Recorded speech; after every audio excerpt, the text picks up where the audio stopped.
Inspiration Forge. Welcome to Inspiration Forge.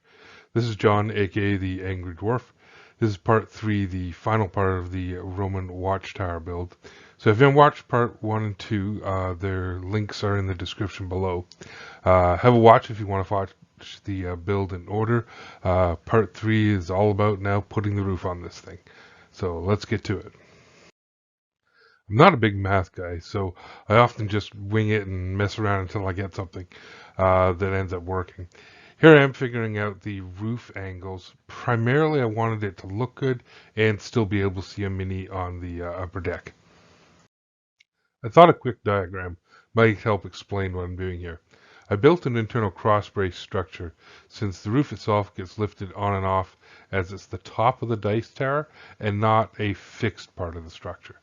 If it wasn't a top for the dice tower, then you probably don't need the internal structure and you can just attach the roof directly to the top of the tower. Once I'd figured out the dimensions for one side of the roof, I then just went ahead and made another 3 more sides. I then cut a 45-degree chamfer on the edges that met. Pinning this really helped get it all together to make certain I got a precise fit. I then glued all the edges and pinned them so I could continue building and not have to wait on the glue. So I reinforced the inside joints with a little bit of PVA glue and did a quick test fit. I really wanted the red clay tile look that's so typical of Roman buildings. To get that clay tile look, I followed the technique I found done by Arvin Arbolado. There's a link below to his article. So basically what you need to do is you take some corrugated cardboard and you peel off the outside layers.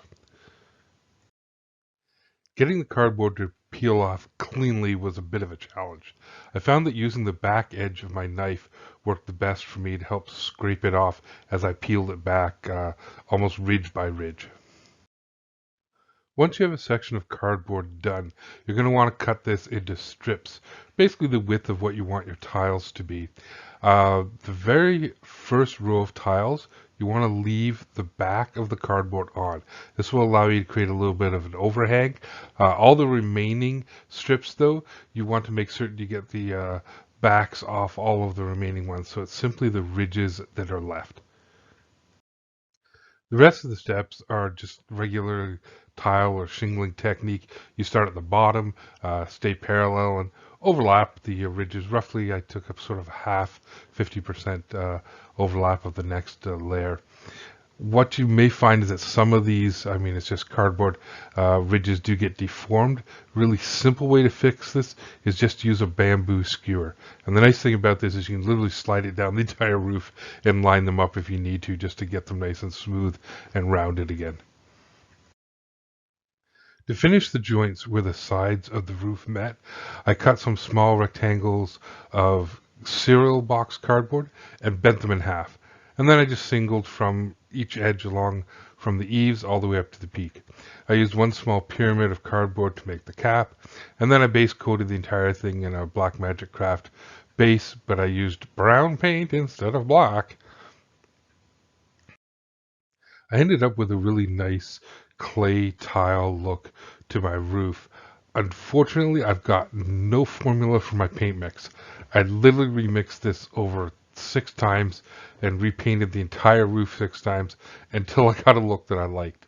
I used various mixtures of these 3 colors. Perhaps a smarter approach would have been to do it on a test piece instead. So all I can advise you is just do the same thing, mix up some colors, get the look you wanted, and then apply it to the actual piece. It's done. There we are. There's a Lex Supra standing guard.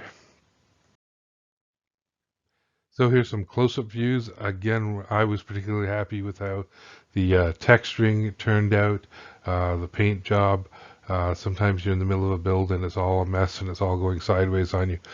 Just persevere till you get to the end, and it's amazing how those final little bits tie everything together. So here's a pic of the tower without the dice tray in the way, so it really gives you a sense of what this might look like if it was just a game piece and you decided to build it without making a dice tower. And then a final shot of what it's going to look like on the game table when you're playing and you've got the lid off for rolling dice, and maybe you're storing your minis in the ledge there. Another top-down view. That's down the rabbit hole for the dice, and here's a look of what's underneath the roof. I cobbled this together because I needed the roof to fit a little bit more snugly, so those angled pieces match up with the ramp. And I've got no real drawings or plans for that. I literally just cobbled it together till I got something that fits snugly so the roof would sit nicely at the top of the tower.